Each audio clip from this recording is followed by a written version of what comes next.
Friends, ఇప్పుడే అందిన వార్త. తెలంగాణ వాసులకు అలర్ట్.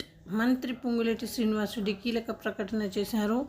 పెన్షన్లు కట్ అంటూ వార్తలు అయితే వస్తున్నాయి. మరి ఎందుకు ఏంటి అని చూసేద్దాం ఫ్రెండ్స్. వివరాల్లోకి వెళ్ళే ముందు దయచేసి లైక్ చేసి షేర్ చేసి సబ్స్క్రైబ్ అయితే చేసి మరిన్ని లేటెస్ట్ అప్డేట్స్ కోసం బెల్ ఐకాన్ అయితే క్లిక్ చేయండి ఫ్రెండ్స్. అయితే తెలంగాణలో అధికారంలో వచ్చిన రేవంత్ రెడ్డి సర్కార్ సంక్షేమంపై దృష్టి సారించింది. ఎన్నికల్లో ఇచ్చిన హామీలకు ఒక్కొక్కటిగా అమలు చేస్తోంది. ఇప్పటికే మహాలక్ష్మి కింద ఉచిత బస్సు ప్రయాణం, 500 రూపాయలకే గ్యాస్ సిలిండర్తో పాటు గృహజ్యోతి పథకం కింద 200 యూనిట్ల మేర ఉచిత కరెంటు ఇస్తున్న రేవంత్ రెడ్డి సర్కార్ రైతు రుణమాఫీ, రైతు భరోసా, ఆసరా పింఛన్లతో పాటు కొత్త రేషన్ కార్డులు ఇచ్చేందుకు కసరత్తు చేస్తుంది.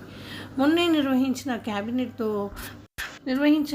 రైతు రుణమాఫీకి ఆమోదం తెలుపగా మిగతా పథకాలను విధి విధానాలను సిద్ధం చేస్తున్నట్లు రేవంత్ రెడ్డి ప్రకటించారు. అయితే ఎప్పుడెప్పుడు అని తెలంగాణ ప్రజలు ఆసరా పింఛన్లు, కొత్త రేషన్ కార్డుల గురించి ఎదురు చూస్తుండగా మంత్రి పొంగులేటి శ్రీనివాసరెడ్డి కీలక ప్రకటన అయితే చేశారు. మరి ఏంటి అది? ఆదివారం రోజు ఖమ్మం జిల్లాలోని పాలేరులో పర్యటించిన పొంగులేటి శ్రీనివాసరెడ్డి కీలక వ్యాఖ్యలు చేశారు.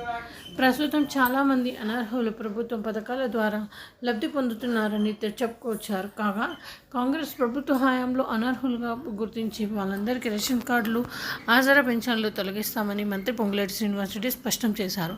అయితే చనిపోయిన వారికి కూడా పింఛన్లు ఇస్తున్నట్లు చాలా ఆరోపణలు వస్తున్న నేపథ్యంలో ప్రభుత్వం అర్హుల జాబితాపై కసరత్తు చేస్తున్నట్లు సమాచారం.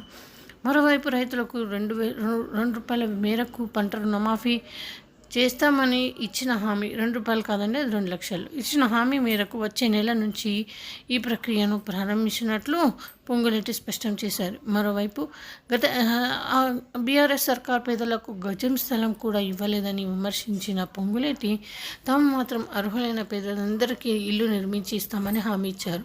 పాలేరులోని సీసీ రోడ్లు, డ్రైనేజ్ నిర్మాణం పూర్తి చేస్తామని చెప్పుకొచ్చారు.